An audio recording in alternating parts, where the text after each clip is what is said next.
Chemical hair டைக்கு bye சொல்லிட்டு natural hair டைக்கு ஹை சொல்லுங்க. அமோனியா சல்ஃபேட் பிபிடி இல்லாமல் தயாரிக்கப்பட்ட ஜிகே நேச்சுரல்ஸோட நேச்சுரல் பிளாக் ஹேர் டை. நீங்க எதிர்பார்த்த மாதிரி ஒரு கட்சி வரப்போகுதுங்கிறாங்களா? ஒருவேளை விஜய் அவரோட கூட்டணியா எதிர்பார்த்து தான் பாஜக நிக்கிற அதிமுகவை தான் நீங்க பிடிச்சி போட்டீங்க. முதல்ல பாஜக விஜயும் வந்து அழிக்க பாக்குறீங்க அப்படின்னு சொல்லி குற்றச்சாட்டு இல்ல. இது வந்து நீங்க அரசியல் கூட்டணிங்கிறது நாளைக்கு காலம் என்ன வேணா நடக்கலாம். இன்னைக்கு திமுக இதை வந்து பெருசு கொடுத்த காரணம் என்னன்னா, நம்ம கிட்ட இருக்க கூட்டணி கட்சி நம்ம கிட்ட போயிருமோ. நீங்க பார்த்தா தெரியல திமுக கூட்டணி அவங்க தான் இல்ல உடையவே உடையாதுன்னா அப்ப காங்கிரஸ் வந்து ஆட்சியில் அதிகாரம் கேட்கறாங்கல்ல. இவங்களுக்கு ஒரு பதவி வெறி, நம்ம தான் இருக்கணும், வேற யாரும் வந்துடக்கூடாது. அதாவது ப்ரெஷர் அதிகமாக டிஎம்கே விட்டு வெளியே போறதுக்கான வாய்ப்புகள் தான் அதிகம். பேசினதே இல்ல. இன்னொரு கூட்டணி வேற ஒரு கூட்டணி ஃபார்ம் ஆகுங்கிற அந்த கூட்டணி திமுக ஆட்சி கட்டிலிருந்து நீங்கள் வெளியே எடுக்கணும் அப்படின்னா ஒரு சாதாரண ஒரு ஸ்ட்ராட்டஜியில் யூஸ் பண்ணி நம்ம பண்ண முடியாது. அப்போ மித்த கட்சி எதிர்பார்த்து தான் நிற்கிது பாஜக. எதிர்பார்த்துங்கிறது கிடையாது. உங்களுக்கு ஒருமித்த கருத்து ஒருமித்த சிந்தனை இருக்கிறவங்க ஒன்று சேருவாங்க. இப்போ ஃபார் எக்ஸாம்பிள் தமிழ்நாட்டுக்குள்ள என்ன நடந்தாலும் பிஜேபி தான் காரணம், எதுக்கு எடுத்தாலும் பிஜேபி தான் காரணம். ஒரு காலத்தில் வந்து பிஜேபி பேரை சொல்கிறீங்க, பல பேர் யோசிப்பாங்க. நீங்கள் அந்தளவு பிரபலமாகனா நீங்கள் எல்லா விஷயத்துலையுமே பிஜேபி தவிர்க்க முடியாத இருக்கிறனால தான் நீங்கள் சின்ன விஷயம் என்ன நடந்தாலும் அதுக்கும் பிஜேபி தான் காரணம். நீங்கள் எதுக்கு எடுத்தாலும் திமுக குற்றச்சாட்டு வந்து நீங்கள் பிஜேபி கூட அடிமையாக போயிட்டாங்க, அவங்க அடிமையாக வந்துட்டாங்க, அது அவசியமே கிடையாது. அப்போ 99லேருந்து 2004 வரைக்கும் நீங்கள் அடிமையாக நீங்கள் ஒத்துக்குவீங்களா? இதே மோடி அவர்கள் பாராளுமன்ற எலெக்ஷனில் மை டியர் ஃப்ரெண்ட் ஸ்டாலின் அவர்கள் அவருக்கே அழைப்பு விட்டார், நம்ம பார்த்துருப்போம். நீங்களும் வேணாலும் வரலாம். இல்லை நீங்கள் அது வந்து பேசினது நீங்கள் கட்சிக்கு வாங்க அப்படிங்கிற மாதிரிலாம் இருக்காது. இல்லை கூட்டணி அலையன்ஸ் காங்கிரஸோட வைக்கிறீங்க கூட வாங்கன்னு சொல்லியிருந்தாரு. இல்லை இல்லை இருக்கு, அந்த ஸ்டேட்மெண்ட் இருக்கு. மோடி அவர்கள் மை டியர் ஃப்ரெண்ட்ஸ் டிஎம்கே கூட சொன்னார். மோடி அவர் சொன்ன மாதிரி மோடியே சொன்னார் அந்த ஸ்டேட்மெண்ட்.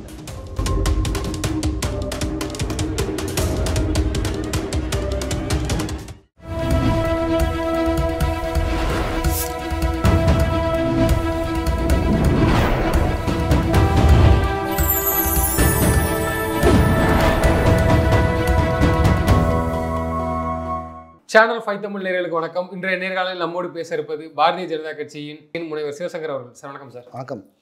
சார், பீகாரில் தேர்தல் நெருங்குது.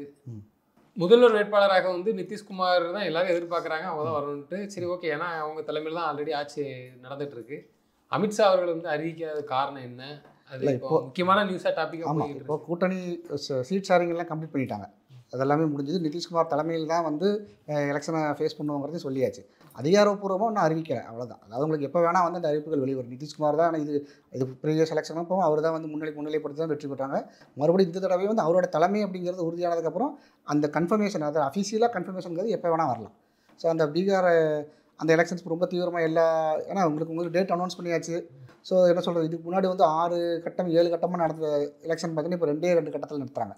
அதனால் வந்து இப்போ பீகார் எலெக்ஷனை பொறுத்தளவில் இப்போ ஒரு எலெக்ஷன் கமிஷனில் 2 டைமில் வந்து 2 கட்டமாகவே முடிக்கிறாங்க. ஸோ அது நமக்கு சாதகமாக பிஜேபிக்கும் அந்த நிதிஷ்குமார் தலைமையிலான கூட்டணி வந்து இது சாதகமாக தான் அமையும். அதே நேரத்தில் வந்து விஜய் கரூர் விவகாரம் வந்து இப்போ வந்து என்ன பண்ண சிபிஐக்கு மாற்றிருக்கிறாங்க. அது என்ன சொல்கிறாங்கன்னா, எஸ்ஐடி வந்து நகலை ஃபுல்லாக எரிச்சதாகவும் ஒரு தகவல் போய்கிட்டு இருக்கு. என்ன நடக்குது? அதாவது இவங்களுக்கு டிஎம்கே வந்து என்ன காரணத்துக்காக சிபிஐ உள்ள இவங்க வந்த உடனே சிபிஐ வந்து விசாரிக்கலான அந்த ஒரு ஆணையை வந்து திரும்ப பெற்றுறாங்க. சிபிஐ வந்து உள்ளே வந்து எந்த கேஸும் எடுக்க முடியாது. ஒன்றும் தமிழ்நாடு கவர்மெண்ட்டாக கொடுக்கணும், இல்லைனா சுப்ரீம் கோர்ட்டோ ஹைகோர்ட் யாராவது சஜஷன் பண்ணினா தான் சிபிஐ உள்ளே வர முடியும். இல்லைன்னா இவங்களே அதை கண்ட்ரோல் பண்ணிக்கிற மாதிரி தான் அவங்க செட் பண்ணுறாங்க. ஏன்னா ஏற்கனவே வந்து வித்ட்ரா பண்ணணும், அந்த சிபிஐ என்கொயரிக்கு வந்து உள்ளே வரலாம் அப்படிங்கிறத வித்ட்ரா பண்ணியாச்சு அந்த அரசாணையை. என்ன காரணம்னா உள்ளே வந்து இவங்களோட குட்டுலாம் வெளிப்பட்டுரும். இன்னொன்று இப்போ இவங்க இந்த பிரச்சனையிலேருந்து காப்பாற்றணும், இவங்க அதை கவர்மெண்ட்டையும் காப்பாற்றணும், வந்து பாதிக்கப்பட்டவங்க யாரெல்லாம் இருக்கிறாங்களோ அவங்கள காப்பாற்றுக்கிறதுக்கான வேலைகளை தான் இவங்க பார்ப்பாங்களே ஒழிய உண்மையை வெளிக்கொண்டு வந்து கட்டாயம் டிஎம்கே ஒரு காலமாக வந்து சப்போர்ட் பண்ணாது. இன்னொரு குற்றச்சாட்டு என்ன கேட்குன்னா, விஜய் வந்து பாஜக வந்து முழுமையாக வந்து எடுத்துக்கிட்டு அப்படிதான் செயல்படுறாரு. தமிழ்நாட்டு மக்கள் வந்து எச்சரிக்கையா இருக்கணும் அப்படிங்கிறது நடந்தது. வந்து இது ஒரு இன்சிடென்ட் நடக்குது, ஒரு விபத்து நடக்குது, இல்லை 41 பேர் இறந்துடுறாங்க. ஒரு இறந்த வீட்டில் அரசியல் பண்ணுற மாதிரி தான் இவங்க பண்ணிட்டு இருக்காங்க. ஒரு பணத்து மேலே அரசியலோ அது நம்ம செய்யணுங்கிறது அவசியமே கிடையாது. ஒரு ஃபார் எக்ஸாம்பிள் ஒருத்தர் கீழே தடுக்கி விழுந்தாருன்னா அது ஹெல்ப் பண்ணுறதுக்கு ஒரு 4 பேர் வரத்தான் செய்வாங்க. இவங்க என்ன சொல்கிறாங்கன்னா, தள்ளி விட்டது திமுக, ஆனால் வேறு யாருமே ஹெல்ப் பண்ணவே கூடாது, அப்படியே அடிபட்டவனாகவே இருக்கணும்னு இவங்க நினைக்கிறாங்க. அது தப்பு. தமிழ்நாட்டில் பல்வேறு பிரச்சனை நடந்திருக்கு. அப்போல்லாம் வந்து நேரில் வந்து கலாய்வு செய்யாத பாஜக விஜய் விவகாரத்தில் வந்து வாண்டடா உள்ள வந்து பாக்குறது. இல்ல இது வந்து இவங்களே உள்ள இழுக்க பாக்குறாங்க. இல்ல இதை நீங்க அரசியல் கண்ணோட்டத்தோட இது பாக்குறதே தப்பு தான். நீங்க வந்து அந்த இறந்த 41 பேரோட உயிர் ஆன்மா சாந்தி அடையணும் அப்படின்னா நடந்துருச்சு, ஸோ அதுக்கு நீங்கள் அவங்களோட என்ன சொல்கிறது 41 பேரும் அந்த ஜட்ஜ்மெண்ட் அதான் ஜட்ஜ்மெண்ட்டுங்கிற சொல்ல ப்ராப்பரான யாரெல்லாம் தப்பு பண்ணியிருக்கிறாங்களோ அந்த ஜட்ஜ்மெண்ட் கரெக்டாக வந்தால் மட்டும்தான் அவங்களோட ஆத்ம சாந்தி அடையும். அதுக்கான வேலைகள் தான் நடக்குது ஒழிய இதே மாதிரி நீங்கள் எப்படி நம்ம யோசிக்க ஆரம்பித்தோம்னா காங்கிரஸ் வந்து இதை மாதிரி இதே மாதிரி கண்காணிப்பு குழுலாம் அனுப்பியிருக்கிறாங்க. ஸோ நான் அதை கம்பேர் பண்ண விரும்பலை. இந்த விஷயத்தில் என்ன காரணம்னா ஒரு ஹோம் மினிஸ்ட்ரி வந்து தமிழ்நாடு ஹோம் மினிஸ்ட்ரி யார் கூட ஸ்டாலினோட கண்ட்ரோலில் தான் இருக்குது. ஓகேங்களா. ஆனால் அவங்க அதை செஞ்சுருக்கணும், அவங்க அதை செய்யலை. ஸோ எதையுமே அவங்க ப்ராப்பராக பண்ணலை. அதே மாதிரி இந்தியன் ஹோம் மினிஸ்டர் அமித்ஷாஜி அவர் தலைமையில் இருக்கிறது வந்து அவங்க என்ன சொல்கிறாங்க, இந்தியாவில் எங்கே எந்த அசம்பாவிதம் நடந்தாலும் அவங்க வந்து அது வாலண்டியராக வந்து என்ன பிரச்சனை இருக்குது அதை ஹேண்டில் பண்ணுறதுக்காக தான். வேற எந்த பிரச்சனையும் தமிழ்நாட்டுக்கு வந்தீங்கன்னு கேட்குறாங்க. வேற எந்த பிரச்சனையும் புரியல. வந்தீங்களா இதோட சீரியஸ்னஸ் வித்தியாசமா இருக்கும். நீங்க ரெண்டோட எல்லா இதுவுமே ஒரே ப்ரையாரிட்டில நம்ம வைக்க முடியும். கம்பேரிசன் பார்த்தா வருமா? கம்பேரிசன் இது வந்து உடனடியாக செய்யக்கூடிய ஒரு ட்ராஜடிங்கிறது வந்து ஒரு 41 பேர் ஒரே நிமிஷத்துல வந்து ஒரு என்ன சொல்ல வித்தின் ஷார்ட் பீரியட்ல வந்து இறந்துருக்காங்க அப்படின்னா அது வந்து கவனிக்கப்பட வேண்டியது. ஸோ இதுக்கு வந்து லா அண்ட் ஆர்டர் வந்து எதுவுமே எங்களோட கண்ட்ரோலில் எதுவுமே சரியாக செய்யலை. இதிலே நான் சொல்ல வரது என்னன்னா, காவல் நிலையம் கரூர் மாவட்ட காவல் நிலையம் சரியாக செயல்பட்டு இருந்தால் அந்த பிரச்சனை வந்திருக்காது. எப்போ கரூர் மாவட்ட காவல்துறை கோபாலபுரம் காவல்துறையோ செந்தில் பாலாஜியோட காவல்துறையோ மாறினதோ அதனால தான் அந்த பிரச்சனை. ஸோ அதை சரியாக விசாரிக்கணும் அப்படின்னா ஒரு டிரான்ஸ்பரண்ட்டாக விசாரித்தா மட்டும்தான் உண்மைகள் வெளிவரும். அந்த டிரான்ஸ்பரன்சி கொண்டு வரதுக்காக தான் வந்து நம்ம எல்லாருமே எதிர்பார்த்தது வந்து ஒரு சிபிஐ என்கொயரி வேணுங்கிறது. இதே ஒரு ஸ்டேட் ஆஃபீஸர்ஸ் பண்ணியிருந்தாங்கன்னா அந்த டிரான்ஸ்பரண்டாக எதையுமே அவங்க செய்ய மாட்டாங்க. இல்லை அந்த எவிடன்ஸ் அளிக்கிறதுக்கு உண்டான வேலைகள் மட்டும் தான் பார்ப்பாங்க. இல்லை அதில் எந்த மாற்று கருத்து இல்லை. ஏன்னா ஒரு குற்றம் நடந்திருக்கு, அது மத்திய அரசு ஓகே. ஆனால் அவங்க என்ன குற்றம் வைக்கிறாங்கன்னா இவ்வளோ அவசரம் என்ன அப்படி சொல்லிட்டு வானதி சீனிவாசன் அவர்களோட நீ பேசுறாங்க, நீங்க எதிர்பார்த்த மாதிரி ஒரு கட்சி வரப்போகுதுங்கிறாங்களா? ஒருவேளை விஜய் அவர்களோட கூட்டணியா எதிர்பார்த்து தான் பாஜக நிக்கிறாங்க, அதிமுகவை தான் நீங்க பிடிச்சி போட்டீங்க. முதல்ல பாஜக விஜயும் வந்து அழிக்க பாக்குறீங்க அப்படின்னு சொல்லி குற்றச்சாட்டு. இல்ல இது வந்து நீங்க அரசியல் கூட்டணிங்கிறது நாளை காலம் என்ன வேணா நடக்கலாம். இவங்க கூட தான் கூட்டணியில் போகணும் அப்படிங்கிறதுலாம் கிடையாது. நீங்க 99ல் டிஎம்கே பிஜேபி ரெண்டு அலையன்ஸ்ல இருந்தாங்க. அன்னைக்கு திமுக வந்து வாய் திறக்கவே இல்லையே. இன்னைக்கு திமுக இதை வந்து பெருசுபடுத்த காரணம் என்னன்னா, நம்மகிட்ட இருக்க கூட்டணி கட்சி நம்ம விட்டு போயிருமோ. ஸோ நம்மளோட கூட்டணி ஸ்ட்ராங் ஆகல, ஆப்போனன்ட் ஸ்ட்ராங் ஆகிட்டா நமக்கு வந்து அது பெரிய பிரச்சனையாக அவங்கள பார்த்தா தெரியவே இல்லை. திமுக கூட்டணி அவங்க தானே இல்லை உடையாதுன்னா. அப்போ காங்கிரஸ் வந்து ஆட்சியில் அதிகாரம் கேட்குறாங்கல்ல. நீங்கள் மாநில கட்சிகள்லேயே அதிக முறை மத்திய அரசில் வந்து ஆட்சி அதிகாரத்தில் இருந்து யார் பார்த்தீங்கன்னா ஏடிஎம்கே பீரியடில் வந்துருக்கு. இந்த பிஜேபி கூட இருந்திருக்கிறாங்க, காங்கிரஸ் கூட இருந்திருக்கிறாங்க, விபி சிங் அவர் தலைமையில் இருந்திருக்கிறாங்க, எல்லா மினிஸ்ட்ரியிலுமே இருந்திருக்கிறாங்க. ஸோ இவங்களுக்கு ஒரு பதவி வெறி நம்ம தான் இருக்கணும், வேறு யாரும் வந்துடக்கூடாது. இப்போ காங்கிரஸ் வந்து ஆட்சியில் பங்கு கேட்குறாங்க, அதை ஸ்டார்ட் பண்ணிட்டாங்க. ஏற்கனவே ஸ்டார்ட் பண்ணினதுக்கப்புறம் இவங்களுக்கு வந்து ஒரு நிர்பந்தம் எங்கே, அதாவது இங்கே ப்ரெஷர் அதிகமாக டிஎம்கே விட்டு வெளியே போகிறதுக்கான வாய்ப்புகள் தான் அதிகம். ஏன்னா இல்லைன்னா இதுவரைக்கும் காங்கிரஸ் அப்படி பேசினதே இல்லை. இன்னொரு கூட்டணி வேற ஒரு கூட்டணி ஃபார்ம் ஆகுங்கிற அந்த கூட்டணி தனக்கு ஆப்போசிட்டாக ஒரு ஸ்ட்ராங்கான கூட்டணி அமைஞ்சிடக்கூடாதுங்கிறது தான் வந்து டிஎம்கேயோட பிளான். அதுக்காக அவங்க எந்த எல்லைக்குமே போவாங்க. நயினார் அவர்களின் பயணம் ஆமாம் பெரிதும் கூட்டமே இல்லை அப்படின்னு சொல்லிட்டு ஒரு விமர்சனம் இருக்குது. கூட்டம் இல்லை அப்படி இதெல்லாம் வந்து நம்ம ஏற்றுக்கொள்ள முடியாது. ஏன்னா அது நீங்கள் அந்த இடத்துல நேரடியாக நம்ம பார்த்தா தான் தெரியும். நீங்கள் இந்த வீடியோஸ் பார்த்து விசுவல்ஸ் பார்த்தாலுமே எல்லா இடங்களிலுமே வந்து பிஜேபி கட்சிக்காரங்களாக இருக்கட்டும், ஏடிஎம்கேயாக இருக்கட்டும், எல்லாருமே சப்போர்ட் பண்ணத்தான் செய்கிறாங்க. நீங்கள் இப்போ இதை நீங்கள் எப்படி கம்பேர் பண்ணுறீங்கன்னா ஒரு மிகப்பெரிய கூட்டம் விஜய்க்கு வந்தது மாதிரி வரலங்கிறது மாதிரி தான் உங்களோட கேள்வி. அண்ணாமலை அவர்களுக்கு வந்த கூட்டம் கூட வரலங்கிறது இல்லை, அதான் சொல்கிறேன். இப்போ உங்களோட கம்பேரிசன் இப்போ இவங்களுக்கு இவ்வளோ கூட்டம் வந்தது, நீங்கள் இவ்வளோ ஏன் வரல அப்படிங்கிற மாதிரி நீங்கள் எதிர்பார்க்குறீங்க. அது அதே பாஜக கட்சியில் தலைவராக இருந்தவர் தான் அவரும். அதனால கேட்குற ஒரே கட்சிக்குள்ளே அன்னைக்கு ஒரு மாற்றம் இருக்குல்ல. இப்போ நான் மற்றவங்களை வச்சு கம்பேர் பண்ணால் அது ஒரு கம்பேரிசன் சொல்லலாம். விஜய்க்கு வந்த கூட்டத்தை வச்சு நம்ம சொல்ல முடியாது. ஸோ ஒரே கட்சிக்குள்ளேயே அண்ணாமலை எல்லா இடங்களிலுமே அந்த எதிர்பார்ப்புகள் இருக்குது. மக்கள் வந்துக்கிட்டு தான் இருக்கிறாங்க. நீங்கள் ஏடிஎம்கேலேருந்து கூட இந்த லாஸ்ட் சென்னையில் நடந்த ஒரு ஈவெண்ட்டில் கூட ஏடிஎம்கே முன்னாள் அமைச்சர்கள் எம்எல்ஏஸ்லாம் தான் பங்கு பெறுறாங்க. நீங்கள் எதிர்பார்க்காம ஒரு மிகப்பெரிய க்ரௌட் வந்து கூடிய சீக்கிரத்தில் வரும். அப்படி தான் நம்ம எடுத்துக்கொள்ள முடியும். பேரவையில் அதிமுகவுடைய செயல்கள்லாம் எப்படி பார்க்குறீங்க? கருப்பு பேஜ், அப்புறம் அந்த கிட்னியை போட்டு வருது. கிட்னி திருடணும் உண்மை தானே. அப்போ நீங்கள் பத்திரமா இல்லைன்னா கிட்னி எடுத்துகிட்டு போயிடுவாங்க. ஸோ அந்த ஏன்னா நீங்கள் என்ன ஆக்ஷன் எடுத்துருக்கீங்க? நீங்கள் கிட்னி திருடன் கிட்னி ஒரு பேட்ச் போட்டிருந்தாங்க அவங்க.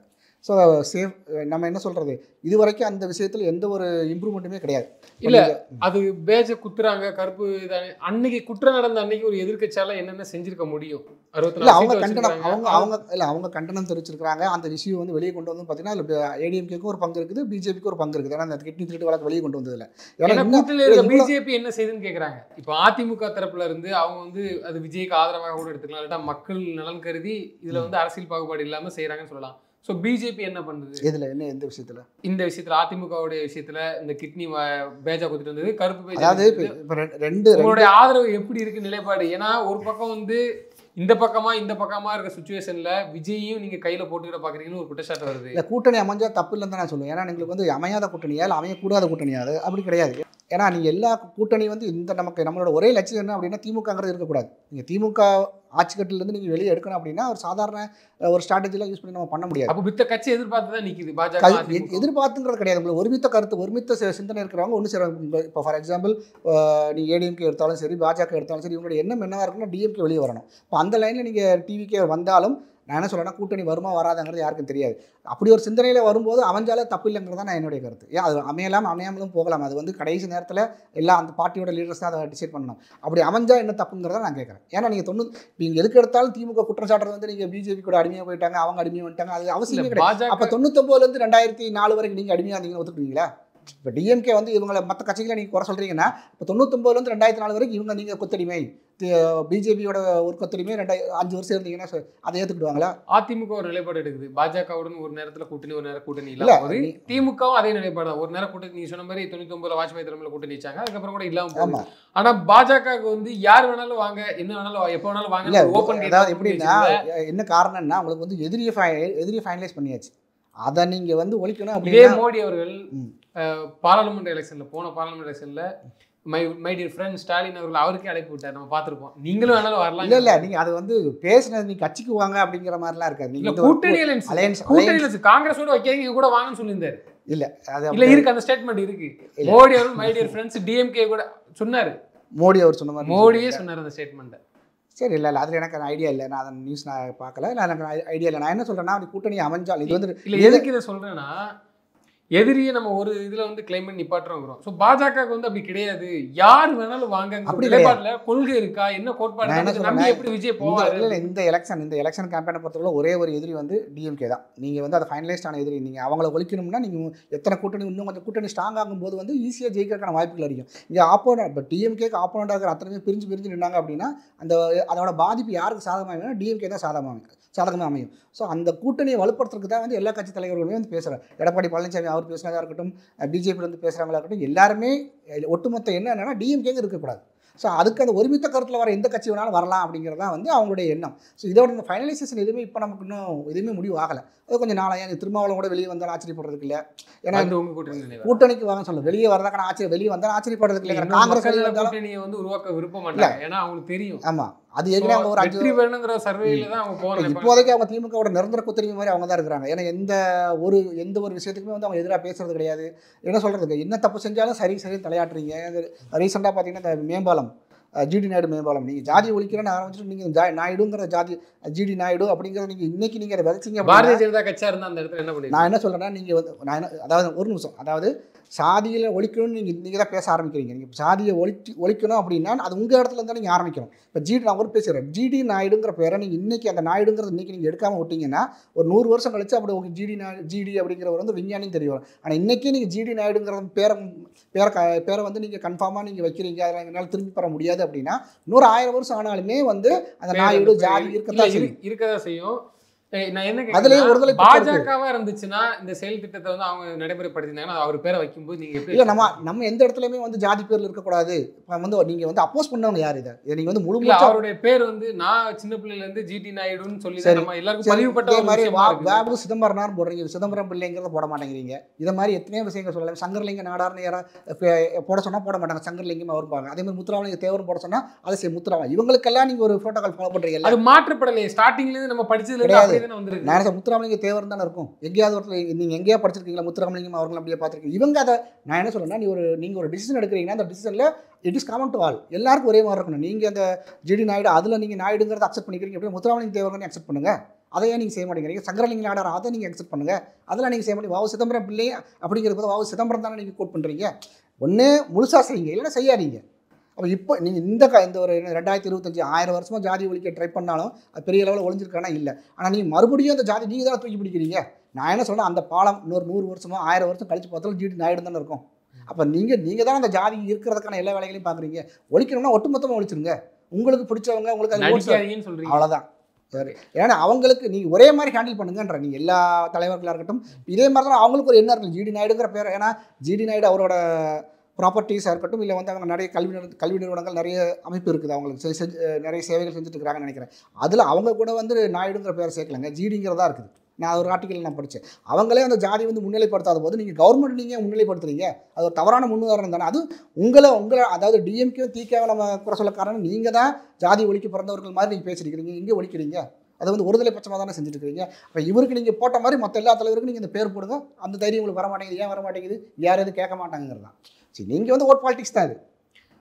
பாமகவுடனான பேச்சுவார்த்தை பாஜகவுடன் கூட்டணி என்ன சொல்றல, அதுவும் அன்புமணி அவர்களிடம், அதாவது ஆப்போனன்ட் ஸ்ட்ராங்கா இருக்கணுங்கிறதா அதில் ஒரு எண்ணம். இல்ல அந்த கூட்டணி என்ன அது தகவல் தான் நான் நியூஸ் இல்லை அதான் சொல்கிறேன். இப்போதைக்கு வந்து ஒரு இனிஷியல் ஸ்டேஜ் தான். இன்றைக்கி போய் பார்த்துருக்குறாங்க தேர்தல் பொறுப்பாளர் வந்து பார்த்துருக்குறேன். நான் அந்த நியூஸ் பார்த்தேன். அன்புமணி அவர்களை போய் பார்த்துருக்குறாங்க.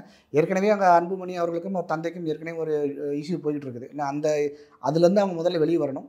அதுக்கப்புறம் வந்து ஒரு டிஎம்கே அதுலேருந்து முதல்ல வெளியில் வரும் நம்ம சொல்லிக்கிறோம். ஆனால் நீங்கள் ஒரு பக்கம் பேச்சுவார்த்தை நடத்திட்டு இருக்கீங்களே. இல்லை அதில் அவர் தலைவர் தானே அது. இப்போ நீங்கள் வந்து அன்புமணி ராமதாஸ் இருக்கட்டும், அவர் அப்பாவாக இருக்கட்டும், 2 பேருமே ஒரு பொலிட்டிக்கல் லீடர்ஸ் தான். யார் தான் லீடர்? அதை வந்து அவங்க தான் டிசைட் பண்ணணும். இப்போ நம்ம டிசைட் பண்ண முடியாது. தேர்தல் ஆணையம் ஒன்று கொடுத்து. ஆனால் இவர் என்ன சொல்கிறாங்க, தேர்தல் ஆணையம் இவங்களுக்கு சப்போர்ட் பண்ணுறாங்க. ராமதாஸ் அன்புமணி இருக்குல்ல, அவரோட கைப்பார்வை எல்லாம் அவங்கள வச்சுக்கிட்டு இவங்க காரியம் நகட்டுறாங்க.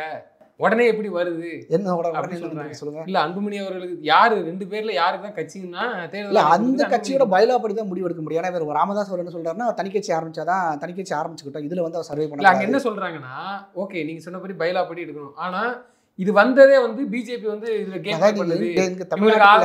தமிழ்நாட்டுக்குள்ள என்ன நடந்தாலும் பிஜேபி தான் காரணம். எதுக்கு எடுத்தாலும் பிஜேபி தான் காரணம். ஒரு காலத்துல வந்து பிஜேபி பேர சொல்றதுக்கே பல பேர் யோசிப்பாங்க. நீங்க அந்த அளவு பிரபலமாகுதுன்னா நீங்க எல்லா விஷயத்துலயுமே பிஜேபி தவிர்க்க முடியாத இருக்கிறனால தான் நீங்க சின்ன சின்ன விஷயம் என்ன நடந்தாலும் அதுக்கும் பிஜேபி தான் காரணம். இல்ல நம்ம ஒன்னா சேர நினைக்கிறோம். அவர்கள் இருவருமே ஒன்னா இருக்கணும். அதாவது யார்கிட்ட போய் பேசியிருக்கணும்னு ஒரு கேள்விக்குறி இருக்குல்ல. இல்ல அதான் சொல்லுங்க. நீங்க தேர்தல் 2 பேரே கூட்டுச்சு பேசுறது ஒண்ணு இருக்கு. இல்லட்டா நீங்க 2 பேரும் முதல்ல ஒற்றுமையா இருங்க, நம்ம எல்லாம் ஒரு வழியிலே தரலாம் இருக்கு. இன்னொரு பக்கம் ரகசியமா வந்து பாஜக வந்து அன்புமணிட்ட பேச்சுவார்த்தை நடத்தும் போது இல்ல ரகசியமா பேச்சுவார்த்தை நேரடியாக தான் அவங்க பண்றாங்க. என்னன்னா வந்து இப்போ அதாவது எலெக்ஷன் கமிஷனால அங்கீகரிக்கப்பட்டது இவங்க தான். எலெக்ஷன் கமிஷன் வந்து யாரோட கண்ட்ரோலையும் கிடையாது. எலெக்ஷன் கமிஷன் அங்கீகரிக்கப்பட்ட இவங்க பேரை சொல்லியிருந்தா இங்க வந்திருப்பாங்க. அப்போ அது எப்படி வருவாங்க? இல்ல தேர்தல் ஆணையம் இவர் தந்தை பேரை சொல்லி இது பண்ணி தேர்தல் ஆணையம் தந்தை அவரோட தந்தையினோட பேரை நீங்க வந்து அக்செப்ட் பண்ணணும் அப்படின்னா அங்கீகரிப்பு செய்யணும் அப்படின்னா சட்டத்தில் அது இடம் இருந்தால் தானே செய்ய முடியும். இவங்க வந்து எவிடன்ஸ் எல்லாம் தேர்தல் ஆணையம் வந்து உடனடியாக வந்து இல்ல எடுப்புலேயே வந்து அப்படி இருந்ததுன்னா பாஜக தலைவர் வந்து இங்க பேசி கிடையாது. அப்படி நம்ம எதிர்பார்க்க முடியாது. நீங்க நான் சொல்றேன், அவங்களே சொல்றாங்க அந்த ஏற்கனவே 2 பேருக்குள்ள ஒரு பிரச்சனை இருக்குது, அது சால்வ் ஆயிரும், கூடிய சீக்கிரத்தில் ஒரு நல்ல முடிவு வரும். ஏற்கனவே ராமதாஸ் அவர்களும் பேசியிருக்காங்க. இவங்களாம் அதை எதிர்பார்ப்பாங்க. ஆனால் உள்ளுக்குள்ள இருக்க சண்டை இன்னும் தீரல. இப்போ என்ன விஷயம் சொல்றாங்க, அந்த பிரச்சனையே வந்து அந்த இஷ்யூ என்னன்னா பாஜகவோட கூட்டணி நான் விரும்பல, அதனாலதான் அந்த சண்டை வருது. இவர் வந்து அதை எதிர்பார்க்கிறாங்க. மத்திய அமைச்சராவது நான் ஆயிருவேன், எனக்கு இந்த ஒரு ஆப்ஷன் இருக்கு, அதனால அன்புமணி இதை நோக்கி நகர்ந்தாரு. ராமதாஸ் அவர்கள் வந்து அது வேண்டாம்பா, பாஜகவோட போனா நம்ம ஓட்டு விழாது ஒண்ணும் விழாது, எல்லாம் ஆல்ரெடி பட்டாச்சு, அப்ப திமுகவோடனால நம்ம போலாம், எம்எல்ஏ வேணும் அப்படின்னு சொல்லி பேசல. அதான் சொல்றேன், இது வந்து நீங்க எதுக்கு எடுத்தாலும் பிஜேபி சொல்றதை நம்மளால ஏற்றுக்கொள்ள முடியாது.